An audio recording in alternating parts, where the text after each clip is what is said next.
ketika ada persumpaan dengan Engkau, ada perubahan terjadi atas hidup kami. Ketika ada persumpaan dengan Yesus, ada pemulihan terjadi dalam hidup kami. Ketika ada persumpaan dengan Yesus, kuasa dan kekuatan Tuhan terus mengalir atas kami.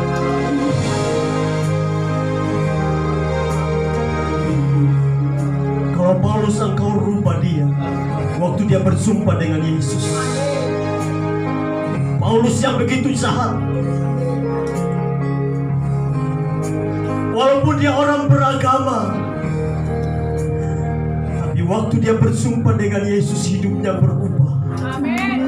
Dia jadi pemberita Injil yang luar biasa.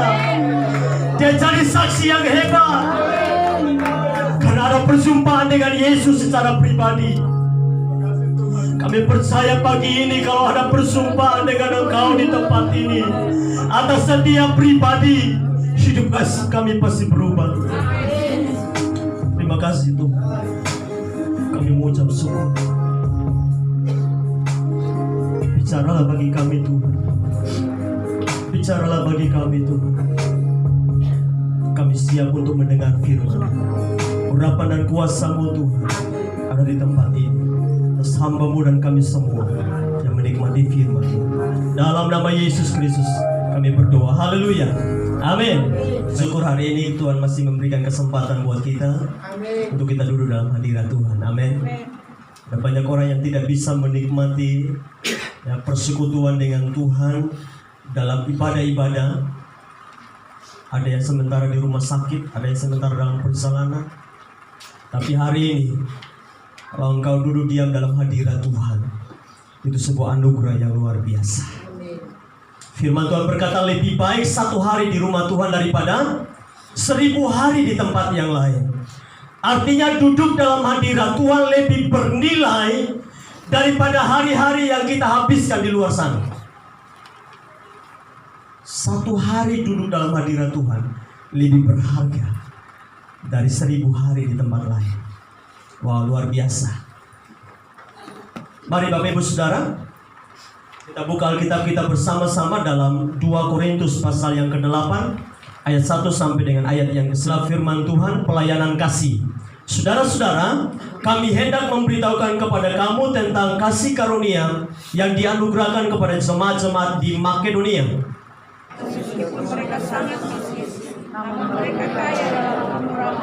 Aku bersaksi bahwa mereka telah memberikan menurut kemampuan mereka, bahkan melampaui kemampuan mereka.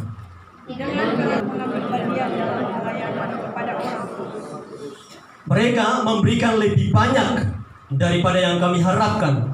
Mereka memberi diri mereka pertama-tama kepada Allah, kemudian oleh karena kehendak Allah juga kepada kami. Sebab itu kami berusaha kepada Titus supaya ia mengunjungi kamu dan menyelesaikan pelayanan kasih sebagaimana ia telah memulainya. Maka sekarang sama seperti kamu kaya dalam segala sesuatu, dalam iman, dalam perkataan, dalam pengetahuan, dalam kesungguhan untuk membantu, dalam kasih-Mu terhadap kami, demikian juga hendaknya kamu kaya dalam pelayanan kasih ini. Aku mengatakan hal itu bukan sebagai perintah, melainkan dengan menunjukkan usaha orang-orang lain untuk membantu. Aku mau menguji keikhlasan kasih. Ayat yang ke-9. Sama-sama 1, 2, 3. Karena kamu telah mengenal kasih karunia Tuhan kita Yesus Kristus, bahwa Ia yang oleh karena kamu menjadi miskin, sekalipun Ia kaya, supaya kamu menjadi kaya oleh karena kemiskinannya. Amin. Baik, Bapak Ibu Saudaraku yang kekasih dalam nama Tuhan Yesus, kita melihat di sini cerita tentang pelayanan kasih yang dilakukan oleh jemaat di Makedonia. Saudara, salah satu pelayanan Rasul Paulus yang utama dalam pekerjaan misi atau pelayanan misi Paulus yang ketiga adalah dia membawa persembahan khusus. Bukan hanya memberitakan Injil kepada orang-orang, tetapi satu pelayanan Paulus juga adalah membawa persembahan khusus untuk orang-orang miskin yang ada di Yudea. Diceritakan tentang jemaat Makedonia. Saudara, jemaat Makedonia ini adalah hasil pelayanan dari Paulus dan Silas. Kalau saudara baca dalam Kisah Rasul pasal yang ke-16 ayat 6 sampai dengan ayat yang kesekian, itu bicara tentang pelayanan Rasul Paulus kepada jemaat yang ada di Makedonia. Mereka berjalan menuju ke Asia. Alkitab bilang bahwa di dalam perjalanan itu Roh Kudus menghalangi mereka, menghentikan langkah mereka untuk pergi ke Asia. Tapi waktu itu mereka tidak tahu maksud Tuhan seperti apa. Paulus dan Silas tidak tahu maksud Tuhan, tetapi mereka taat saja apa yang dikatakan Tuhan. Mereka tidak melanjutkan perjalanan mereka ke Asia, tapi mereka berhenti. Kemudian mereka pergi ke daerah Troas. Waktu mereka kembali dan sampai di Troas, pada malam itu Tuhan memberi mimpi bagi mereka, bagi Paulus, bahwa ada seorang dari Makedonia. Dia memanggil Paulus dan Silas. Tolonglah kami, tolonglah kami, datang tolonglah kami, tolonglah kami. Tuhan sampaikan lewat mimpi pesan ini kepada Paulus. Paulus baru memahami bahwa maksud Tuhan menghentikan langkah mereka untuk pergi beritakan Injil di Asia adalah supaya orang-orang di Makedonia juga mendengar berita Injil. Saudara, Tuhan punya banyak cara untuk bisa menjadi saksi bagi orang lain. Persoalannya adalah waktu Tuhan memanggil kita untuk bersaksi, apakah kita betul-betul taat kepada Tuhan atau tidak? Seringkali kita berjalan bersama dengan teman kita, kemudian Tuhan bilang, ayo bersaksi, ayo sampaikan Injil kepada dia. Lalu kita bilang, aduh, beta malu, kayaknya mulut berat, dan tidak mau bersaksi bagaimana kasih Tuhan, bagaimana pertolongan Tuhan lewat hidup kita, dalam kehidupan kita. Kita tidak mau bersaksi bagaimana karya Tuhan sudah menyelamatkan kita. Kita rasanya berat. Minggu lalu jemaat Makedonia ini hasil pelayanan daripada Rasul Paulus dan Silas. Kemudian jemaat ini terus bertumbuh, diajar, terus bertumbuh dalam pengenalan akan Tuhan. Iman mereka semakin hari semakin kuat. Dan apa yang terjadi? Dalam pertumbuhan iman mereka dapat dilihat ketika mereka memberi untuk pelayanan kasih. Nah, ini bukan pelayanan kasih yang pertama yang Paulus terima dari Kisah Rasul 11 ini. Ada kelaparan terjadi di daerah Yudea juga. Dan Paulus dia mengumpulkan persembahan kasih untuk jemaat yang ada di Yudea. Dengan kata lain, ini bukan yang di Makedonia, ini bukan pertama kali. Yang kekasih, saudara perhatikan di sini bahwa gaya hidup bersaksi itu harus mewarnai kehidupan kekristenan orang-orang yang sudah bertumbuh di dalam pengenalan akan Kristus. Gaya hidup bersaksi itu harus menjadi bagian dalam kehidupan kita. Itu gaya hidup bersaksi. Saudaraku yang kekasih, Rasul Paulus dia memuji jemaat di Makedonia sebagai orang-orang yang dilimpahi kasih karunia oleh Tuhan. Dengan kata lain begini, saya menjelaskan bahwa ketika orang-orang mulai mengalami kasih karunia Tuhan, ketika orang-orang mulai mengalami anugerah Tuhan, maka dengan rela hati dengan kasih yang keluar dari hati mereka, mereka memberi dengan sukacita. Dasar pemberian mereka bukan karena dorongan Paulus. Dasar pemberian jemaat Makedonia bukan karena dorongan Paulus, pengajaran Paulus, tidak, tapi dorongan kasih anugerah yang mereka terima dari Tuhan atas hidup mereka, dan mereka mau ekspresikan itu kepada orang lain. Itu kasih yang luar biasa. Alkitab katakan bahwa mereka ini orang-orang yang sangat miskin. Kalau Alkitab bilang sangat miskin, artinya betul-betul sangat miskin. Karena Alkitab tidak pernah berbohong.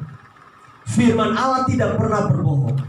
Firman Tuhan katakan bahwa jemaat ini sangat miskin. Tetapi kenapa mereka bisa memberi? Karena ada kasih karunia yang mereka sudah terima. Dan kasih karunia yang mereka terima itu mendorong mereka untuk memberi dengan sukacita. Saudara, kalau kita memberi tanpa kasih Tuhan,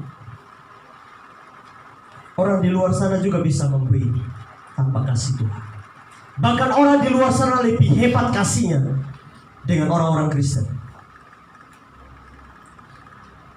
Kalau tanpa dorongan kasih dari Tuhan, kita tidak bisa memberi untuk pekerjaan Tuhan. Saudara, ini bicara tentang uang, ini sangat sensitif, saudara. Tapi hal yang sensitif juga dibicarakan Tuhan. Yesus, dia bicara, saudara baca kalau dalam perjanjian, dalam pelayanan Yesus, Yesus sering kali bicara tentang hal yang sensitif ini. Ada beberapa hal yang sangat sensitif, yaitu keselamatan, pertobatan. Tapi ada juga tentang uang, saudara. Yesus sering bicara tentang uang, tentang kekayaan. Dan Paulus juga mengajar kita. Dibanding dengan jemaat Makedonia dan jemaat yang ada di Korintus. Jemaat di Korintus orang-orang hebat semua. Orang-orang kaya semua, orang-orang berduit semua. Dibanding dengan orang-orang yang ada di Makedonia yang sangat miskin, Alkitab bilang. Tetapi kenapa Alkitab bilang bahwa mereka memberi dengan kelimpahan kasih karunia Tuhan. Mereka memberi dengan sukacita. Ayat ini terjadi latar belakangnya begini, bahwa jemaat di Korintus ini, mereka sudah berjanji bahwa saya akan memberi untuk orang-orang miskin yang ada di Yudea, di Yerusalem. Saya akan memberi. Wah, mereka punya janji iman, saya memberi, saya memberi. Tapi cukup hanya di semangat saya, tidak ada realisasinya. Ada banyak orang seperti itu, orang Kristen seperti itu. Hanya di semangat saya, mari kita memberi, ayo saya memberi. Dan sampai setahun tidak ada realisasi sama sekali. Mereka sudah berjanji dari tahun-tahun yang lalu. Dari tahun lalu mereka sudah berjanji. Tapi Paulus lihat tidak ada gerakan sama sekali. Lalu apa yang terjadi? Paulus dia kasih contoh jemaat yang ada di Makedonia ini. Paulus bilang mereka miskin. Mereka tidak punya apa-apa, ya. Sangat miskin, hidupnya di bawah, sangat di bawah dibanding dengan kalian. Tapi kenapa mereka bisa memberi sedangkan kalian tidak bisa memberi? Kenapa mereka bisa melakukan pelayanan kasih yang begitu hebat sedangkan kalian tidak bisa? Ini yang mau diajarkan supaya jemaat di Korintus ini bisa belajar tentang hal memberi dari jemaat yang ada di Makedonia ini. Saudaraku yang kekasih dalam nama Tuhan Yesus, gaya hidup bersaksi seperti apa yang Tuhan mau ajarkan buat kita pada pagi hari ini? Yang pertama, gaya hidup bersukacita. Kalau saudara mau jadi saksi buat orang lain, kita harus hidup di dalam sukacita. Dalam keadaan apapun, jangan buat diri termenung sendiri.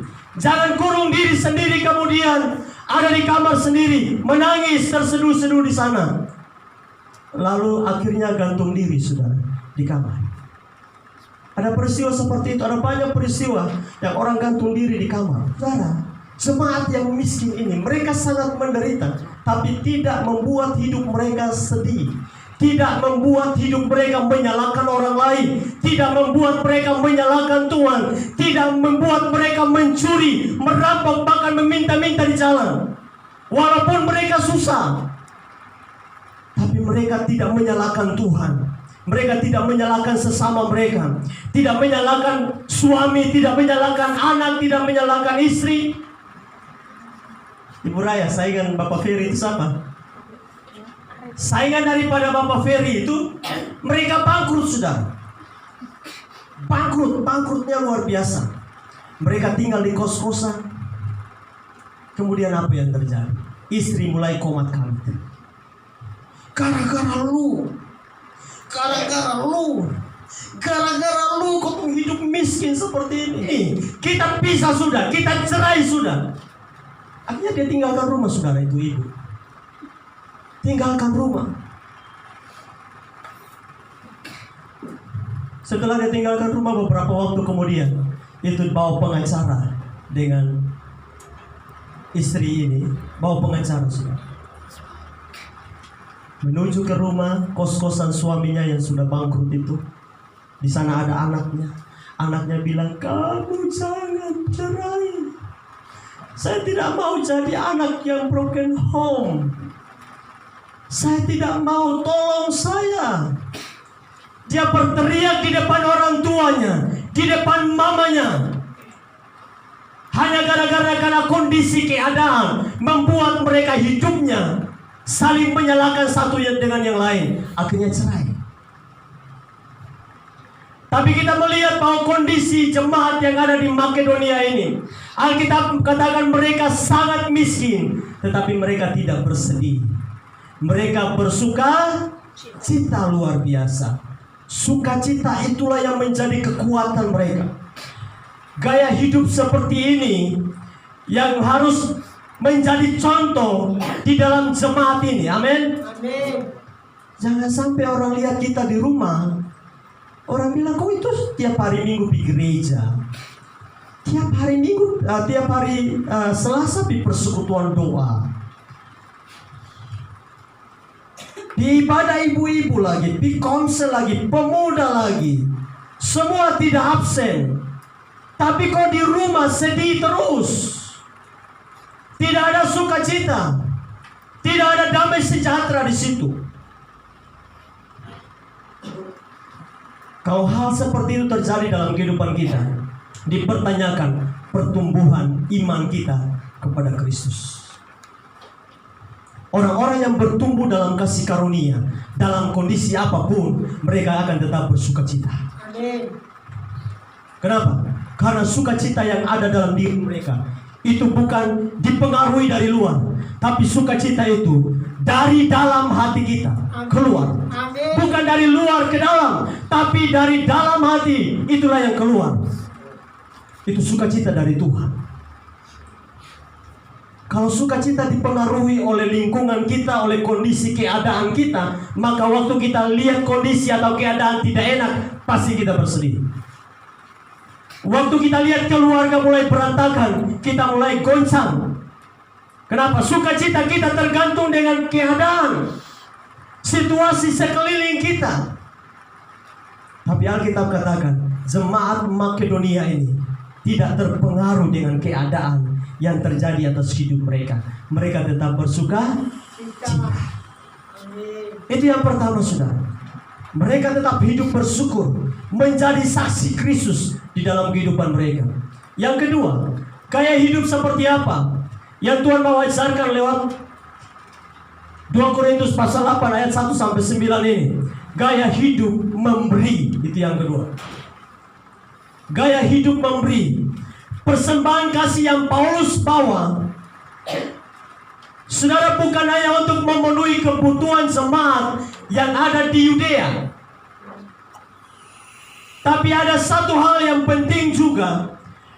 Tujuan daripada Paulus ini membawa persembahan kasih dari jemaat Makedonia kepada jemaat yang ada di Yudea adalah kesatuan hati, supaya gereja bersatu. Mungkin saudara bertanya, bagaimana ceritanya kok seperti itu? Mereka anggap jemaat Makedonia, jemaat non-Yahudi ini adalah jemaat kafir. Padahal mereka sama-sama satu tubuh Kristus. Nah, tujuan dari Paulus ini membawa persembahan dari orang-orang Kristen non-Yahudi ini diberikan kepada orang-orang Yahudi yang Kristen ini, tujuannya untuk mempersatukan gereja Tuhan. Bukan hanya memenuhi kebutuhan kemiskinan orang Yahudi yang ada di Yudea, tidak hanya itu, tetapi tujuan salah satunya adalah supaya gereja bersatu. Amin. Pelayanan kasih yang sering kita lakukan kepada gereja-gereja yang lain, ya. Waktu kita Natal, kita mengumpulkan persembahan kasih. Persembahan Natal kita kumpul, kita tidak foya-foya, tapi kita kumpul untuk membantu pelayanan jemaat yang ada di luar. Tujuannya bukan hanya memenuhi kebutuhan jemaat itu, tapi supaya ada kesatuan hati dalam tubuh Kristus. Ini yang terjadi, saudara. Mereka memberi dengan sukacita. Persembahan kasih non-Yahudi akan membuka mata mereka bahwa sesungguhnya mereka adalah satu tubuh Kristus. Tapi sayang, saudara, jemaat Korintus tidak melakukan bagian mereka. Seperti apa yang saya sampaikan tadi. Mereka sudah berjanji, tapi mereka mengingkarinya. Mereka adopsi itu lagu, kau yang berjanji, kau yang mengingkari. Nah, begitu toh? Kau juga yang berjanji, kau juga yang mengingkari, Paulus bilang. Nah, saudaraku yang kekasih dalam nama Tuhan Yesus, jemaat Korintus seperti ini karena tingkat kerohanian mereka begitu rendah dibanding dengan tingkat kerohanian jemaat Makedonia. Mereka sangat memberi, itu sangat terkait dengan kualitas rohani seseorang. Kalau gereja yang bertumbuh dengan benar ke arah Kristus, dia akan terbuka hatinya melihat kebutuhan orang-orang di sekitarnya, melihat kebutuhan gereja-gereja di sekitarnya.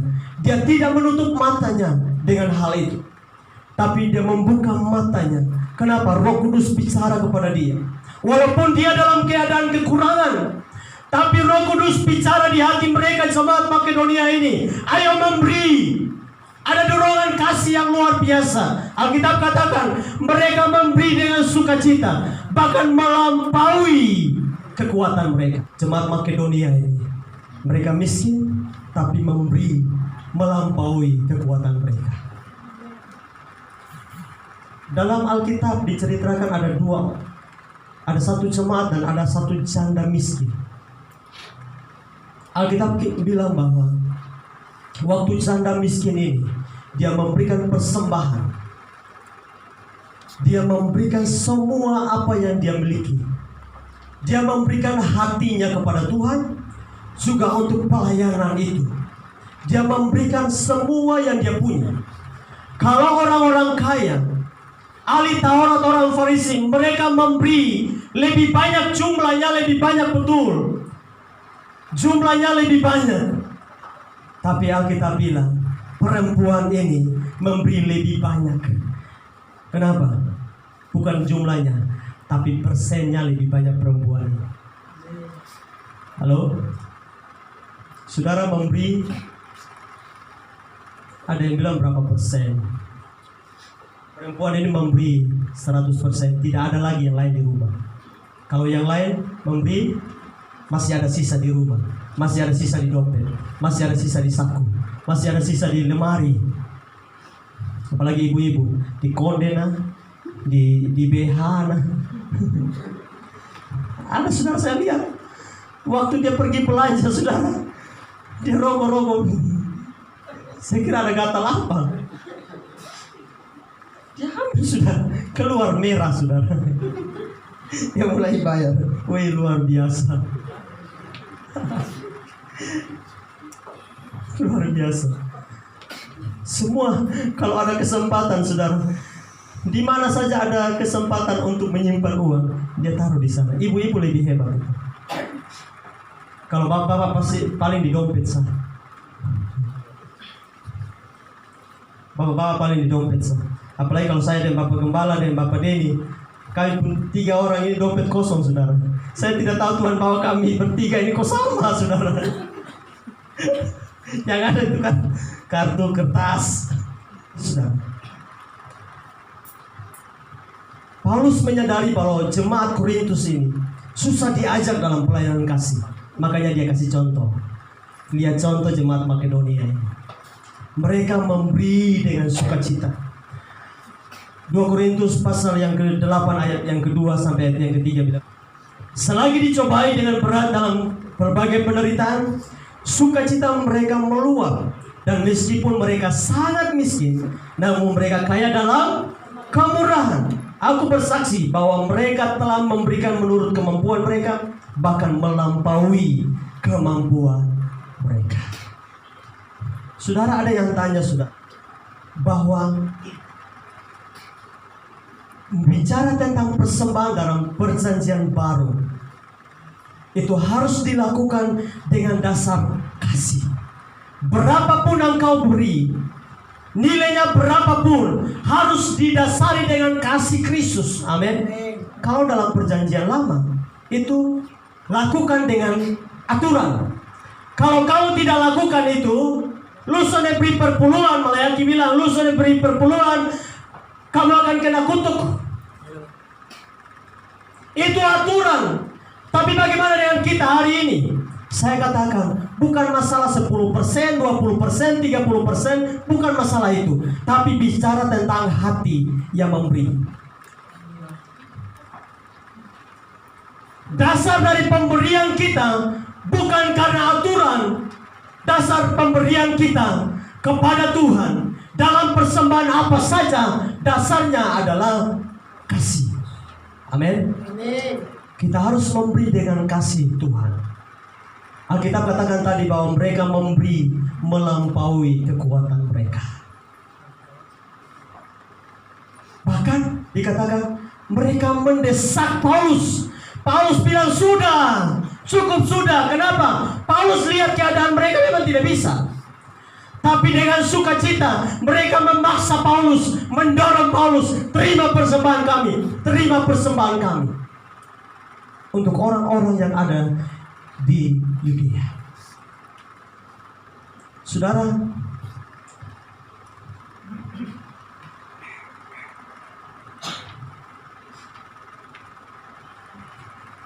ayat yang keempat. Dengan kerelaan sendiri mereka meminta dan mendesak kepada kami supaya mereka juga beroleh. Perhatikan, supaya mereka juga beroleh kasih karunia. Untuk apa? Mengambil bagian dalam pelayanan kepada orang-orang kudus.